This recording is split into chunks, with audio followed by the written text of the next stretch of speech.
Welcome to my video guide. Today I will be outlining how to get into the selective schools of Victoria. This includes Melbourne High School, MacRobertson's Girls High School, Suzanne Corey High School, and Nossal High School. I have already created a written guide on ATAR notes, so if you prefer to consume content that way, the link is in the description below. One quick side note, even though I did not get into one of the mentioned selective schools, I have had experience with the exams and have helped other students get into their respective selective schools. I will discuss more about my experience later.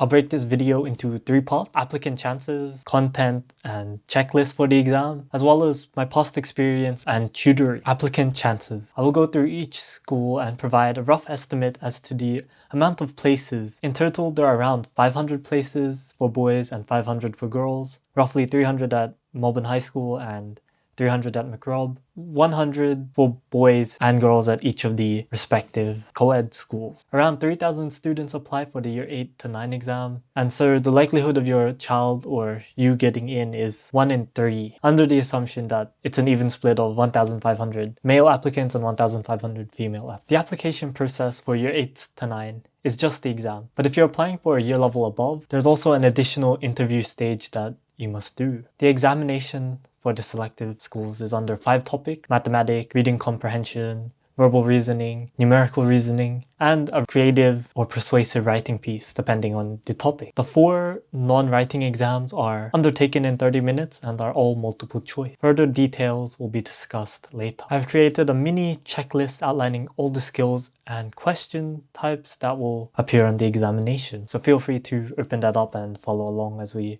go over that now. As we're going through the checklist, I will include a couple questions that I've created in my practice exams. Mathematics. So mathematics comes under around 16 topics, but 14 are mainly relevant for the main year 8 to 9 exam. The last 2 are more relevant for those in higher or older year levels. Number 1, financial mathematics. So know simple interest, compound interest, and depreciation. Number 2, algebra. So know how to factorize, expand, and simplify. Number 3, surds and indices. So know your index laws, how to rationalize, how negative powers work, as well as how surds work, because that's a very important part of your exam. Next is simultaneous equations and inequations, so know how to use the substitution method, elimination method, as well as how numbers work on a number line. Then we have linear relationship, so the form y equals mx plus c, gradient formula, midpoint formula, distance formula. Just know all of those and you'll be good. Then we have nonlinear relationships, which includes quadratic, hyperbolas, exponentials, circles, ovals, and how to graph them and understand their equation. Next we have rates and proportions, which talks about direct proportion and indirect proportion, as well as like conversion from percentage to ratio, as well as just general unit conversion from millimeters to kilometers. Just a whole bunch of those. Next is trigonometry, so know Pythagoras, unit, circle, and exact values. This is probably around 5 questions on the exam. Then you have like mensuration, which is all the 2D and 3D area, surface area, and volume equation. It's only 2 questions on the exam, 1 for volume and 1 for surface area, but it is important that you learn all of them in case one of them comes up. Next we have geometry, which is angles of squares, triangles, circles, parallel lines, perpendicular lines, and yeah, just knowing how to find angles within certain scenarios. Next is statistics, or interquartile range, average, mode, median,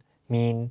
You need to know all of that. Probability is also going to be on the exam, so Venn diagrams, conditional probability, tree diagrams, how card and dice probability also work will be handy. Next we have 2 minor sort of chapters, such as polynomials and kinematics. Understanding graphing and division of polynomials will be important. Factor theorem and remainder theorem aren't really on the exam, but might be helpful for those applying for the year levels above. Kinematics is also one that is more prevalent on the science reasoning exams and the numerical reasoning exams, but it doesn't hurt to know a bit about it in case it pops up. So the main question is the time at which 2 objects meet will be like a mathematics question, and then knowing like acceleration and a bit of basic physics will also help. Okay, so this mainly applies for those applying for years 9 to 10 and 10 to 11. No basic questions with log 10, and circle geometry, know the 9 theorems as well as the formula and rules. And yep, that pretty much concludes mathematics. Time for reading comp.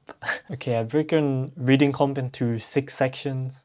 The first 2 are like the skills that you need to know before you do your exam. So make sure you know like all the grammar, as well as persuasive language techniques, because they tend to ask a lot of grammar-related questions, as well as which persuasive language techniques are used within certain text. The next component is text inferencing, which is around 50% of your exam. So out of the 50 or so questions, you're going to be asked to answer the questions around the text, and they're all meant to be performed under 30 seconds. So knowing how to read faster or only find key bits of information will help with part of the exam. Knowing correct punctuation is next, as well as choosing the correct sentences for certain scenarios and knowing the definitions of words within a sentence. This will be mainly inferred by words that are around the set word. And yeah, that's pretty much the whole of the reading comp exam. Next we have verbal reasoning. Verbal reasoning is broken up into 3 parts. We have the main focus of the exam, which is vocabulary. If you don't have a wide vocab, you're actually going to spend majority of the time guessing, and that's not really helpful if you're aiming for a superior. So in vocab, they're going to ask around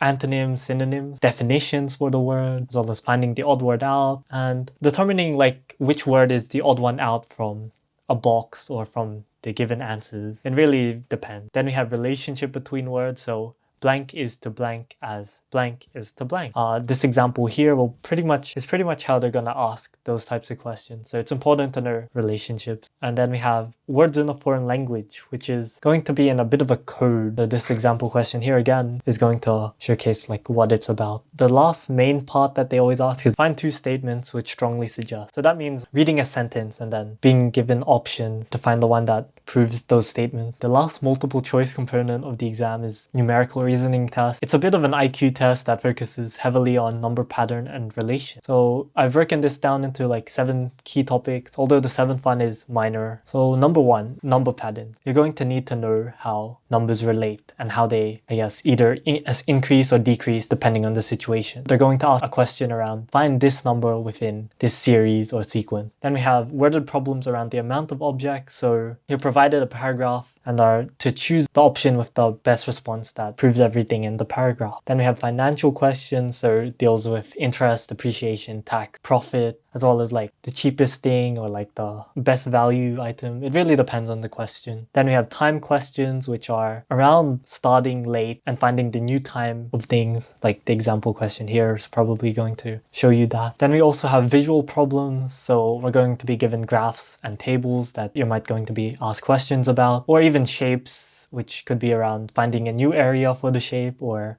finding the amount of shapes within one particular shape. Then maths knowledge, you need to know factors, multiples, primes, and quick math. These 4 are going to be essential to doing the exam in a really fast manner. And then the last part is coded number questions. Although this hasn't really popped up too much on the Victorian exams, it has popped up a lot in the New South Wales selective exam. So it is important to learn a bit, but don't worry about it too much if loose for time. And yeah, that pretty much concludes my checklist. I hope that the questions here that I show are helpful to you, as well as just provide insights as to how my tests are, as well as what I offer. Writing. There isn't much of a checklist to provide other than knowing the key skills like TEAL for essays and descriptive language for creative pieces. Instead, I've included the previous selective exam topic and potential writing topics that you can practice. All the questions shown in the checklist came from my own personal test that I've created and gone over with a couple of selective school students. Feel free to purchase the practice test PDF from the site on screen now. They're available for each of the exams and include all the multiple choice tests. Past experience. First of all, I did not actually sit the year 8 to 9 exam because I forgot to apply. I did, however, sit the Nossal and John Monash exams for year 9 to 10, which include the same exam topic. I did JAC tutoring for year 8 to 9 because I planned to do the exam. I did JAC again for year 9 to 10 specifically for John Monash, but didn't find it to be particularly useful when learning content. They didn't teach much and just spam students with practice tests, which were definitely helpful, but not as helpful as they could have been. Since they gave back the marks, I usually was on the lower end of the spectrum. However, I managed to receive superiors on verbal reasoning and reading comprehension,